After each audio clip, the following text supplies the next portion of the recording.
They saw the tattoo on her wrist and dismissed her. To them, she was a stray, a glitch in their polished corporate culture, a puzzle piece from the wrong box. Whispers followed her like a shadow, and phones were raised to capture the oddity for digital ridicule. Even the security guard looked at her with suspicion, his eyes scanning for a past she didn't have. But they couldn't see the truth etched in that ink, a symbol of a silent promise, a secret forged in the crucible of a mission that had saved them all. They just saw the mark. They never saw the woman. The lobby of Aegis Dynamics was a cathedral of modern ambition. Sunlight, filtered through floor-to-ceiling, glass walls, gleamed off polished marble floors and brushed steel accents. Men and women, clad in impeccably tailored suits that cost more than Alara Vance's monthly rent, moved with a clipped, predatory confidence. Their voices were low, but carried an unmistakable authority. Their laughter was brief and transactional.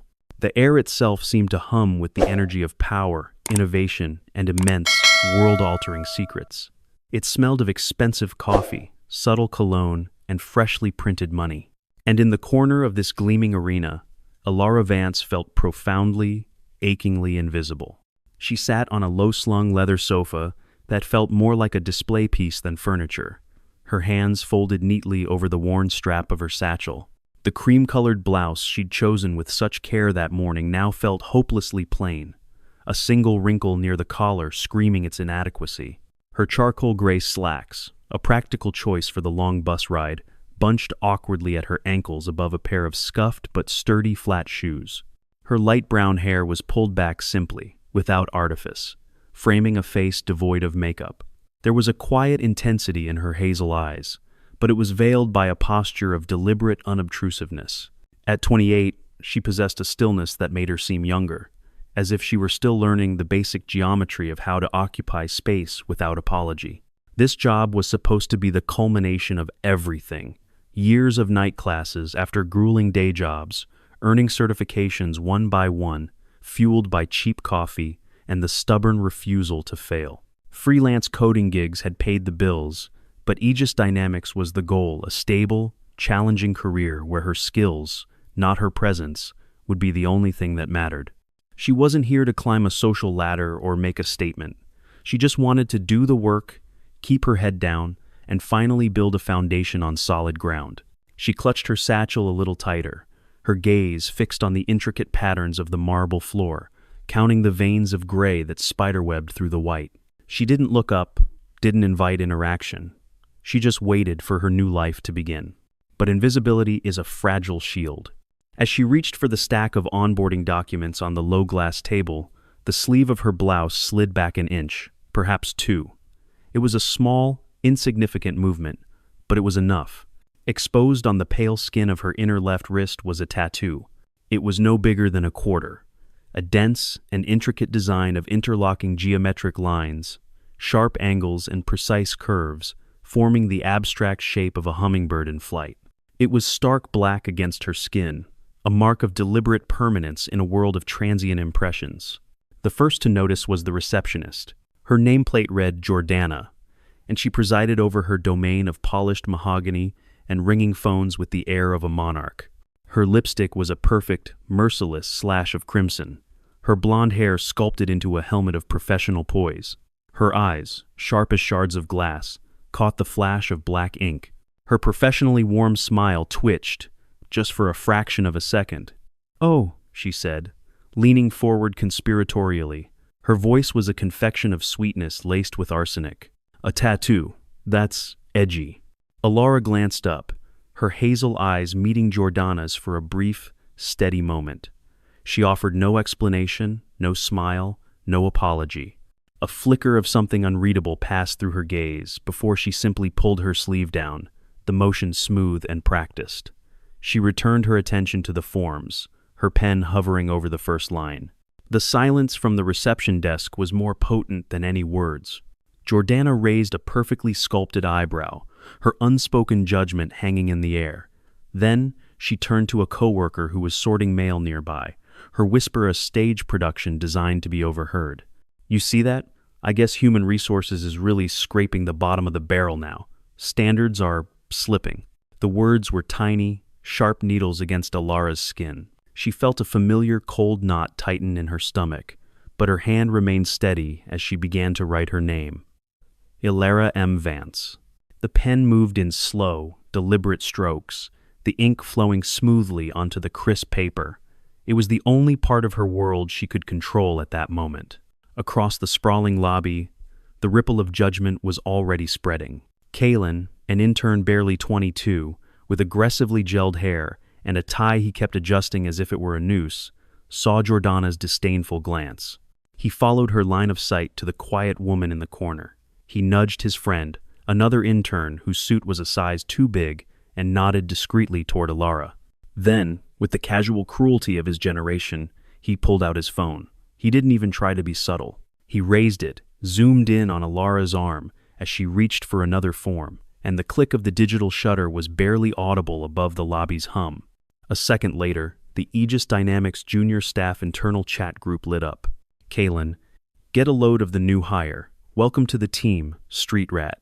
He added a laughing emoji. The message pinged silently on dozens of screens throughout the building. From behind sleek monitors and cubicle partitions, a few heads turned. A stifled chuckle here, a shared smirk there. They were small, fleeting moments of collective mockery, but to Alara, they felt like a spotlight. She didn't look up. She felt their eyes on her, a physical weight pressing down on her shoulders. She focused on the box, asking for her emergency contact, her fingers tightening around the pen for just a moment before she forced them to relax.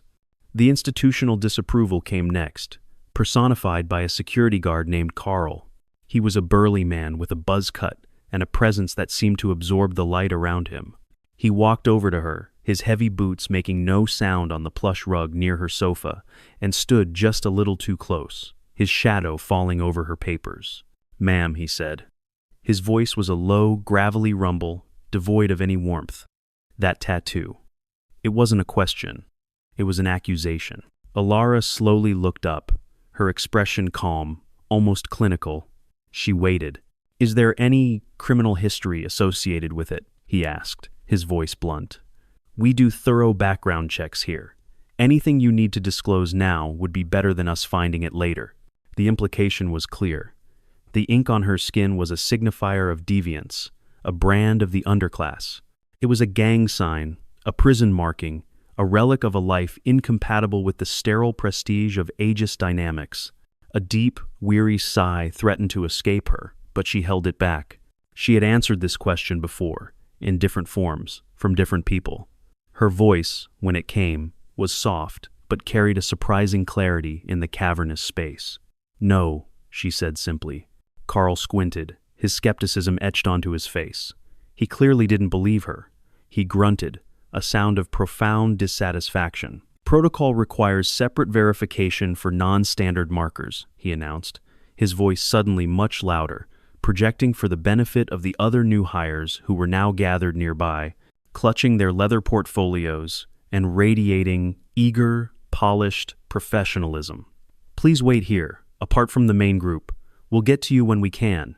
He gestured to the single, isolated chair she was already sitting in, effectively drawing a quarantine line around her. The other new hires exchanged nervous, knowing looks. One woman whispered to another, her voice sharp with judgment, "Why would they even hire someone with no sense of professional decorum? It reflects badly on all of us." Alara didn't move. She simply sat where she was told, her satchel resting on her lap like a shield, her face an unreadable mask. The onboarding session began without her. She could hear the cheerful voice of the HR facilitator from the glass-walled conference room, talking about synergy and corporate values.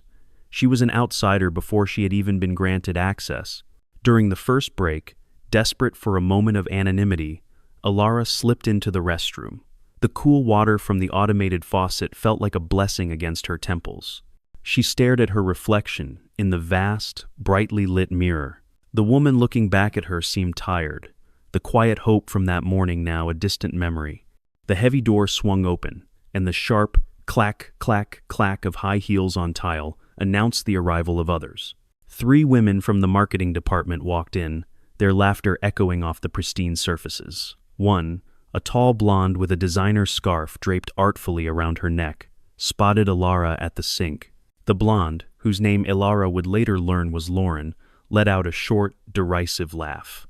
"Oh, look, it's the office's resident tattoo artist," she said, her voice dripping with a saccharine sarcasm. She sauntered closer, leaning in to inspect Ilara's wrist as if it were a bizarre specimen in a petri dish. "So, where'd you get that? Juvie? Or just some sketchy back alley shop on a dare?"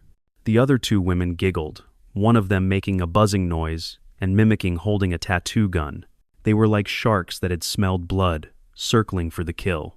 Ilara slowly reached for a paper towel, her movements measured and deliberate. She dried her hands, folding the towel into a neat square. She looked directly at Lauren, her hazel eyes holding no anger, only a quiet, unnerving stillness. "Does it bother you that much?" she asked, her tone even and devoid of emotion. Lauren's smug smile faltered for a second, caught off guard by the directness of the question. She recovered quickly, tossing her hair back with a flick of her wrist. "Just saying, this isn't the kind of place for whatever you are." The insult was plain, all pretense of civility dropped. Ilara didn't rise to the bait. She dropped the folded paper towel into the bin, the small sound swallowed by the cavernous room. She turned and walked out, the women's renewed, louder laughter echoing behind her, a hollow and unpleasant sound that followed her down the hall. She found an empty corridor and leaned against the cool wall, closing her eyes for a moment. This wasn't how it was supposed to feel. The judgment wasn't just about a small mark on her skin. It was about her clothes, her quietness, her lack of polished corporate gloss. They had looked at her and seen a collection of deficiencies. They saw everything she wasn't, and it never occurred to them to wonder about what she was. A wave of exhaustion washed over her, heavier than the fatigue from years of sleepless nights spent studying.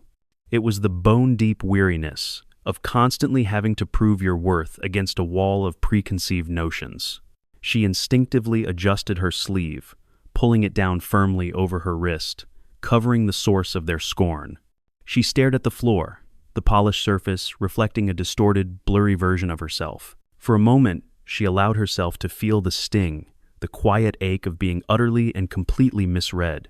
Then, she took a slow, deep breath, pushed herself off the wall, and walked back towards the lobby to continue waiting. The mission, after all, had always been to endure. The onboarding session finally claimed Ilara, but she entered the glass-walled conference room not as a new hire, but as an exhibit.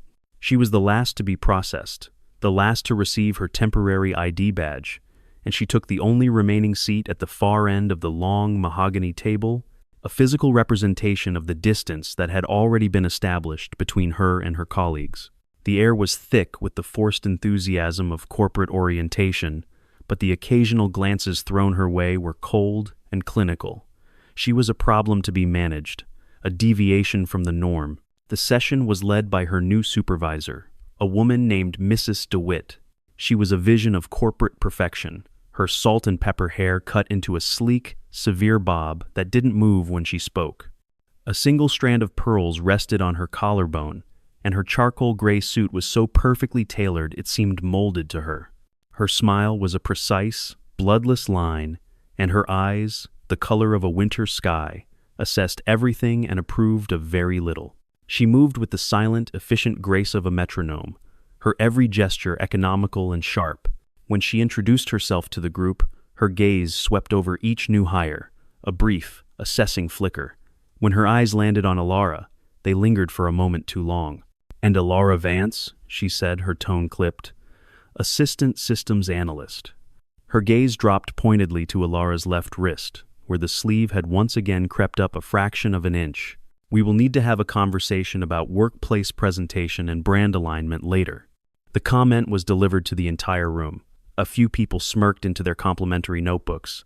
Kalen, the intern, shot a triumphant look at his friend. The message was clear. You are not one of us, and you will be corrected. Ilara felt a flush of heat rise in her cheeks, but she held Mrs. DeWitt's gaze and gave a single, almost imperceptible nod. She would not give them the satisfaction of seeing her flinch. Later that day, the theory of orientation gave way to the harsh reality of practice. Alara was assigned to a small project team tasked with debugging a critical security protocol for a new drone guidance system. It was complex, intricate work, exactly the kind of challenge she craved. For a brief moment, sitting in a cramped breakout room with 4 colleagues, she felt a flicker of the hope she'd had that morning. Perhaps here, in the pure logic of code, the superficial judgments wouldn't matter. The hope was short-lived. The team leader, a smug analyst named Ethan with cufflinks that screamed old money, was explaining the problem, his voice laced with the easy confidence of someone who had never been told he was wrong. As he spoke, Alara, who had been given the preliminary data packet an hour earlier, had already been sketching out the problem in her notebook. It wasn't a diary, it was a map of the flawed logic, filled with dense, handwritten lines of code, flowcharts, and annotations. She had seen the flaw, a subtle but catastrophic vulnerability in the encryption handshake. Spotting a pause in Ethan's monologue, she quietly pushed her open notebook across the table. "The flaw isn't in the core algorithm," she said softly. "It's in the key exchange. The initialization vector is predictable." Ethan stopped mid-sentence. He glanced down at the notebook, at the torrent of handwritten script. A look of theatrical disbelief crossed his face. He picked up the notebook as if it were contaminated. "What is this, a diary?" he scoffed, flipping through the pages with a dismissive flick of his thumb. The other team members chuckled. "Oh, and look," he continued, his voice dripping with condescension. "The tattoo girl thinks she's a cryptographer." He tossed the notebook back onto the table. It slid across the polished surface and came to a stop in front of her, the pages fluttering. The laughter in the room grew louder. One of the others, a woman named Chloe, added, "Maybe she's here to clean the servers, not secure them." The air thickened with their shared amusement. Alara looked at Ethan, her hands steady as she closed the notebook. "It's the fix for your encryption flaw," she repeated, her voice still quiet, but now edged with a diamond-hard firmness. The room stilled for a second, the laughter dying, but Ethan just rolled his eyes. "Sure, whatever," he muttered, turning back to the whiteboard. "Okay, as I was saying, we need to brute force the algorithm from the top down." Her notebook sat on the table, untouched. Her solution, the very reason she was hired, was ignored. The team moved on, their discussion a closed loop that she was pointedly excluded from. She sat in silence for the rest of the meeting, a ghost at the table, the elegant, life-saving logic in her notebook rendered invisible by the ink on her skin. The summons came late that afternoon. "Mrs. DeWitt wants to see you in her office," a colleague informed her, without making eye contact. Mrs. DeWitt's office was as immaculate and cold as the woman herself. The air smelled of expensive air freshener and fresh printer ink. There were no personal photos, only frame certifications and a single abstract art piece on the wall that was all sharp angles and muted colors. Alara stood before the large oak desk, feeling like a misprint on a perfect page. Mrs. DeWitt didn't ask her to sit. She finished signing a document with a flourish of a gold-tipped pen before looking up, her face a mask of professional concern. "Alara," she began, her voice smooth as polished stone, "we are hosting a very important delegation from Japan next week. Cultural sensitivity is paramount. We at Aegis Dynamics pride ourselves on a clean, professional, and uniform image. We don't want any cultural misunderstandings." She opened a desk drawer and produced a small, square box. She slid it across the desk. It was a pack of flesh-colored, waterproof bandage patches. "Your tattoo," Mrs. DeWitt stated, her meaning unmistakable. "It needs to be covered, at all times while on company premises." Alara looked from the box of bandages to the supervisor's impassive face. "It's very small," she said, the words feeling inadequate as soon as they left her lips. A tight, humorless smile touched Mrs. DeWitt's lips. "It is a matter of policy, Miss Vance, and perception. This is a multi-billion-dollar defense corporation, not a coffee shop. We maintain certain standards." And a man who had been sitting quietly in the corner of the office, whom Alara now recognized as the department head, Greg, chuckled softly. He was impeccably dressed, a gleaming Rolex on his wrist. "Let's just keep things professional, all right," he said, his tone patronizing. The humiliation was a physical sensation, a cold weight settling in her chest. They weren't just asking her to cover a tattoo. They were asking her to erase a part of herself, to concede that her very presence was an embarrassment to be hidden. She took the box, her fingers brushing the smooth cardboard, and left without another word. The silence she left behind was one of victory for them, and of quiet, simmering defeat for her. She was assigned to a low-priority task for the rest of the week, cataloging old data logs in a dusty, forgotten corner of the server room. It was a job for an intern, not a systems analyst. But it was a form of exile, and she accepted it with the same stoic calm she accepted everything else. The server room was cold and filled with the constant low hum of machinery, a white noise that helped to drown out the whispers and the memory of Ethan's sneering face. It was there, during a long and lonely afternoon, that the first crack appeared in the wall of their judgment. Silas, a senior engineer in his late 60s, came into her section of the server room to check on a cooling unit. He was a quiet man, a relic from a different era of the company, with graying hair, a faded scar across his knuckles, and eyes that had seen decades of technological evolution. He rarely spoke in meetings, but when he did, everyone listened. He dealt in facts and hardware, not in gossip and politics. He nodded a curt greeting to Alara, which she returned. As she reached up to reconnect a cable to a high rack, her sleeve slid down her arm, fully exposing the hummingbird tattoo under the harsh fluorescent lights. Silas, who had turned back to his diagnostic panel, happened to glance over. He froze. His coffee mug, held in his scarred hand, stopped halfway to his lips. His eyes, normally placid and focused, widened. It wasn't the look of disdain or mockery she was used to. It was a look of profound, heart-stopping shock. His face went pale. He stared at the mark on her wrist, his mind visibly racing, connecting dots she couldn't see. He looked from the tattoo to her face, a question forming in his eyes that he didn't dare ask. Ilara noticed his stare. Conditioned by the events of the past few days, she assumed it was just more of the same. She quickly pulled her sleeve down and turned away, her body language closing off. Silas didn't say a word. He slowly lowered his mug, his hand shaking almost imperceptibly. He finished his diagnostic check in a haze, his movements stiff and automatic. He left the server room without another glance in her direction. But he didn't go back to his work. He walked straight to his secluded workstation, his heart pounding a heavy, frantic rhythm against his ribs. He sat down, the worn leather of his chair creaking in the silence. He closed his eyes. The image of the tattoo burned onto the back of his eyelids, the geometric hummingbird, the sharp, precise lines. He had seen diagrams of it before, years ago, in a classified briefing he was never supposed to have attended. It was a ghost, a myth. His hands, no longer shaking, moved with purpose across his keyboard. He bypassed the standard employee database, using a level of clearance that would have set off alarms for anyone else. He initiated a deep archive search on a secure, military-linked server. He didn't search for Alara Vance. He typed in a single keyword, Nightingale, the system word. For a moment, nothing happened. Then, a single file icon appeared on his screen. It was flagged with the highest level of security classification he had ever seen.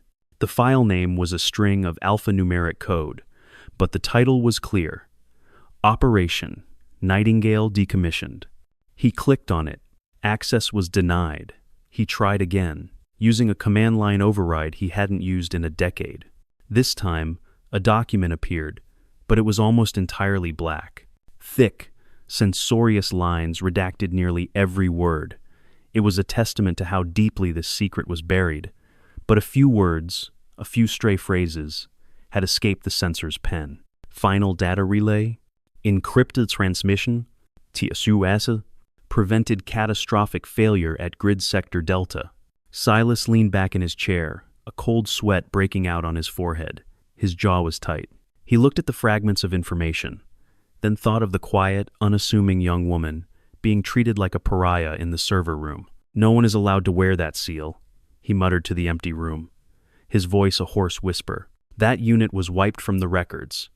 No one is supposed to wear it, unless they were the one who made it out. The next morning, the office atmosphere was thick with a new kind of poison. The shock of Silas's discovery remained his own, a secret ticking like a bomb beneath the floorboards of Aegis Dynamics. For everyone else, Alara's pariah status had been cemented. The incident in the breakout room had become legendary in the span of an afternoon, retold with increasing hyperbole in chat groups and by the coffee machine. She was no longer just the tattoo girl. She was the crypto diarist, a walking punchline. Alara felt the shift. The whispers were no longer surreptitious. They were bold. The laughter was less stifled. When she walked to her temporary desk in the server room's annex, a path cleared around her, not out of respect, but out of a collective desire to avoid association. She put on the flesh-colored bandage Mrs. DeWitt had given her, the adhesive pulling uncomfortably at her skin. It was a badge of shame, a visible sign of her forced compliance. She focused on her mind-numbing task of data logging, finding a strange sort of peace in the monotonous hum of the servers.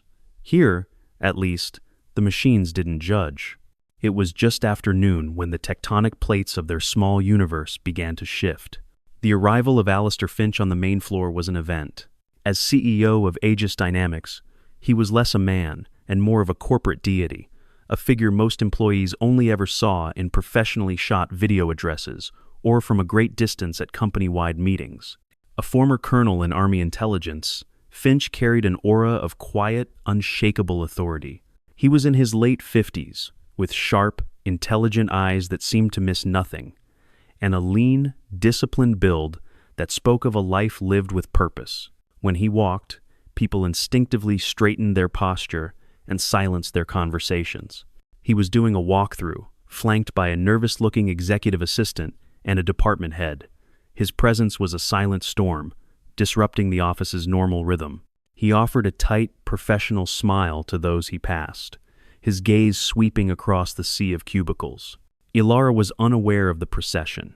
She had left the server room to retrieve a stack of printouts, a task Mrs. DeWitt had assigned her via email. As she stood by the industrial printer, waiting for the last page to emerge, she reached over with her left hand to steady the growing stack of paper.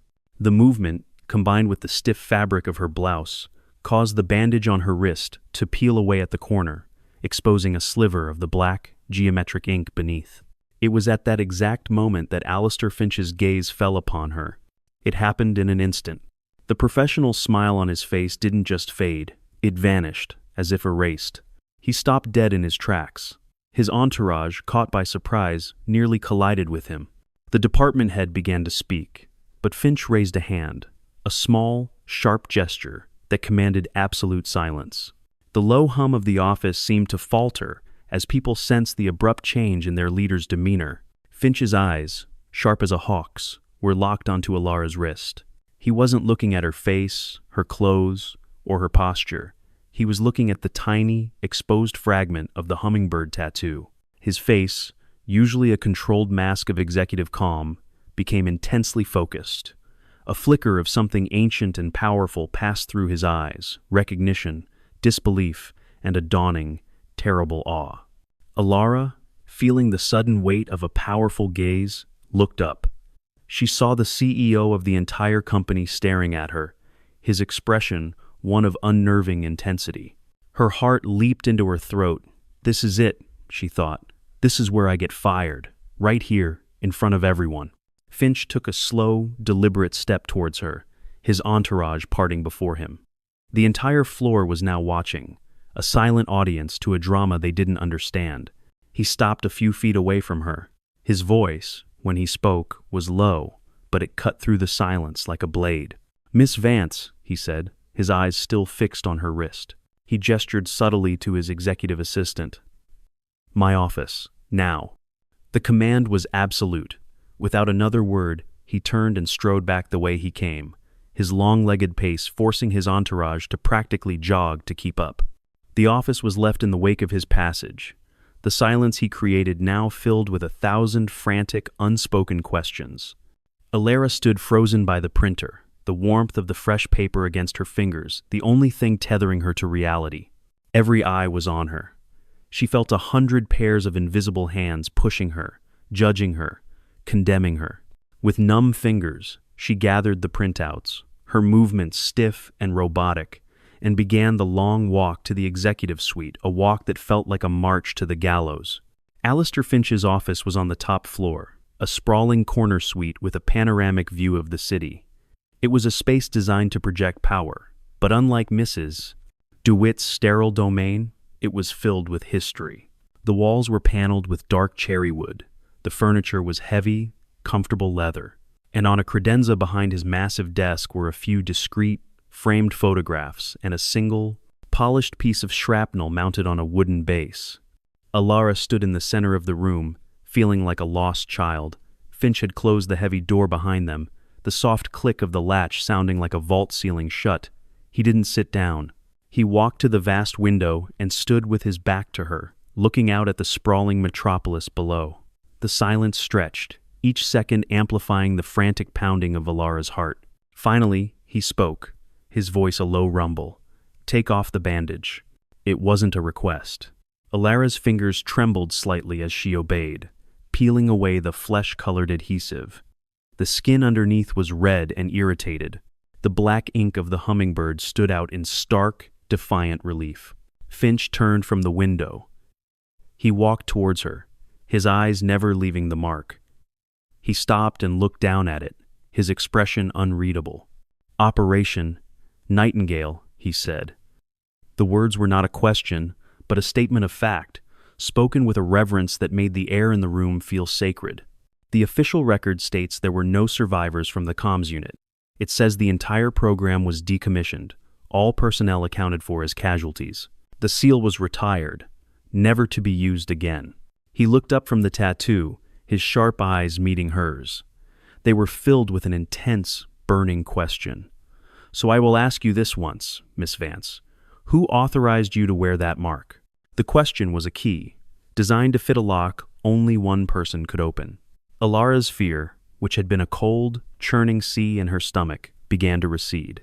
The corporate world was alien territory, a landscape of shifting social codes she couldn't navigate. But this was different. This was a language she understood. Her voice, when she answered, was steady and clear. "No one, sir." She met his gaze without blinking. "I wasn't authorized. It was given to me. A marker for the final relay." I was the last voice on the line before it went dark. Alistair Finch's military composure, the disciplined mask he had worn for decades, shattered. The tension visibly drained from his shoulders. His eyes widened, and the hard, analytical light within them softened, replaced by a profound, gut-wrenching understanding. He looked at her, truly looked at her for the first time at the plain blouse, the quiet posture, the weary strength in her young face, and he saw not a subordinate, but a ghost from his own past. He took a half-step back, his throat working. Then, in a gesture that defied every corporate and military protocol Alara had ever known, he stood at attention. Slowly, deliberately, he bowed his head. "Then I owe you my life," he said, his voice thick with an emotion she couldn't name. "Gratitude, remorse, awe, and perhaps my soul, the data you pushed through. My unit was cut off, surrounded. That information was our only way out. We were flying blind." He looked up, his eyes shining with unshed tears. "We were told the comms operator who sent it didn't make it. We mourned you." He straightened up, his expression a mixture of profound respect and deep, burning shame. "This company," he said, his voice now laced with a cold fury, "is going to owe you a profound apology." The shockwave began less than an hour later. A single, terse email, sent from the office of the CEO, was distributed to all department heads and HR personnel. Subject: Security Clearance Update. Effective immediately, Alara M. Vance is granted Alpha Priority Clearance. Update all access protocols accordingly. No further inquiries are required. The email landed like a bomb. Alpha Priority was a mythical status, a level of security clearance that granted access to nearly every sensitive project in the company, short of the board's private financial records. It was a level of trust held by fewer than 5 people in the entire global organization. Mrs. DeWitt stared at the email on her screen, her perfectly composed face slack with disbelief. In the project team breakout room, Ethan saw the notification and let out a string of curses. This had to be a mistake. A typo. The tattoo girl? It was impossible. The impossibility was compounded 2 days later. The news that General Sterling, the chairman of Aegis Dynamics' board of directors, was making an unscheduled visit sent the entire headquarters into a frenzy. Sterling was a legend, a decorated 4-star general who had transitioned into the corporate world, bringing with him a fearsome reputation and an unassailable moral authority. He was being escorted through the main floor by Finch and a coterie of nervous vice presidents when his eyes began scanning the room, as if searching for someone. His gaze passed over rows of employees who were trying desperately to look busy and important. Then, he saw her. Ilara was at her new, temporary desk. Finch had personally ordered her moved out of the server room and into a quiet but visible cubicle. General Sterling stopped the entire procession. The VPs nearly stumbled. He walked directly toward her desk. The office fell into a silence so profound Ilara could hear the frantic beat of her own heart. She looked up, startled, as the towering, silver-haired figure of General Sterling came to a stop before her. He looked at her, his expression one of deep, solemn respect. Then, in full view of the entire office, General Harrison Sterling squared his shoulders, raised his right hand to his temple, and rendered a crisp, perfect military salute. "Miss Vance," he said, his voice booming with the authority that had once commanded armies. "It is a profound honor to finally meet you in person. Thank you for your service." The salute held for a long, breathtaking moment before he lowered his hand. Around them, jaws were on the floor. Jordana, the receptionist, looked as if she had seen a ghost. Kalen, the intern, seemed to shrink in his chair, trying to become invisible. Mrs. DeWitt, who had come out of her office to greet the general, stood frozen, her face the color of ash. They didn't understand the details. They didn't know about Operation Nightingale. They didn't know about a dark room, a desperate 19-year-old, and a stream of data that had saved lives. But they understood the salute. They understood the look in the general's eyes. The whispers, the chuckles, the mockery, they all died in that moment, replaced by a stunned, fearful silence. They finally saw her. Not the tattoo, not the plain clothes, but the woman. And they were terrified of what they had done. The general's salute was not a pebble dropped into a pond, it was a boulder. The ripples it created were not gentle waves, but a tidal force that swept through the halls of Aegis Dynamics, overturning the established social order and drowning the petty cruelties that had defined Ilara's existence there. The silence that followed his departure was heavier than any of the noise that had come before it.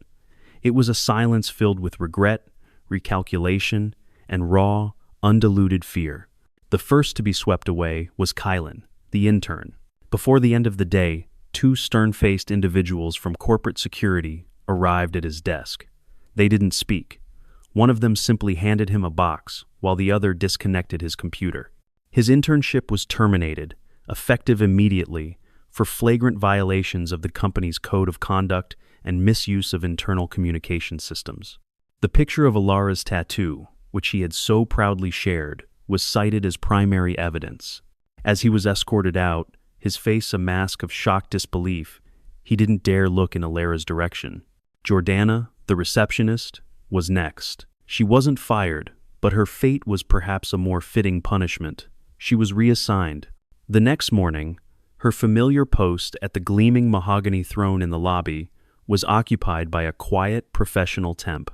Jordana was now working in the subterranean archives, a windowless, climate-controlled vault of forgotten files, her crimson lipstick and designer clothes utterly lost in the silent company of cardboard boxes and microfilm. Her job was to catalog and digitize 2 decades of old invoices, a task of profound and soul-crushing monotony. The tremors reached the upper echelons with a terrifying swiftness. An emergency meeting was called. It took place not in a corporate boardroom, but in Alistair Finch's office. General Sterling sat at the head of the conference table, a position Finch had ceded to him without a word. Mrs. DeWitt and Greg, the department head with the Rolex, were summoned. They entered the office with expressions of strained professionalism, but the facade crumbled under the general's glacial stare. On the table between them was a single, thin folder. Sterling pushed it forward. Inside was a resignation letter. It had been drafted for Ilara Vance. The reason cited was poor cultural integration and failure to align with the company's professional image. This was scheduled to be presented to Miss Vance this afternoon, General Sterling said, his voice dangerously soft. Explain it to me. Mrs. DeWitt began to speak, her voice trembling slightly as she launched into a pre-prepared defense about brand identity, client perception, and corporate standards. Greg nodded along, adding platitudes about professionalism. Sterling listened, his face impassive, until they were finished. Then he leaned forward. Standards, he repeated, the word a shard of ice. Let me tell you about standards, Mrs. DeWitt. The standard Alara Vance met involved maintaining a secure data link for 72 hours straight, with no sleep, under constant threat of a cyber assault that would have crippled an entire battalion. Her brand alignment was with a unit that doesn't officially exist, and her cultural integration was with a team of people who gave their lives so that executives like you could sit in comfortable chairs and debate the appropriateness of a mark she earned with her own blood, sweat, and tears. The silence in the room was absolute. Mrs. DeWitt's face was ashen, her composure utterly shattered. Greg's expensive watch seemed to mock him, a useless trinket in the face of such raw, moral authority. Your resignation is accepted, Mrs. DeWitt, Sterling said, his voice flat and final. He then turned to Greg. You will be demoted. Your new role will be overseeing the transition in the archives. I trust you'll find the work illuminating. But the final, most significant change was yet to come. Later that day, Finch summoned Alara to his office again. This time, the atmosphere was completely different. He asked her to sit, offered her coffee, and spoke to her not as a subordinate, but as an equal.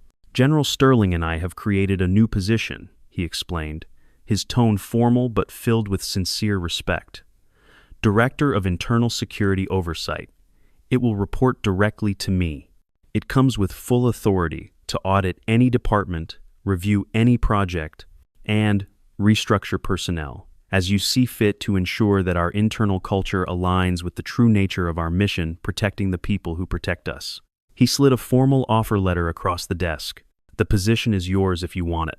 Alara looked at the letter, then at Finch. For the first time since she had walked into this building, she felt the ground solid beneath her feet. She thought of the laughter, the whispers, the box of bandages. She thought of her notebook being tossed aside. She didn't feel triumph or a desire for revenge. She felt a quiet, profound sense of rightness. I accept, she said. The transformation of Alara Vance was not loud or dramatic. It was quiet, but absolute. She didn't change her clothes. Her blouse was still simple, her slacks still practical. She didn't start wearing makeup or expensive jewelry, but she no longer made herself small. She walked with her head held high, her steps measured and sure. She no longer hid her wrist. The sleeve of her blouse was often pushed up, the hummingbird tattoo a stark, visible fact.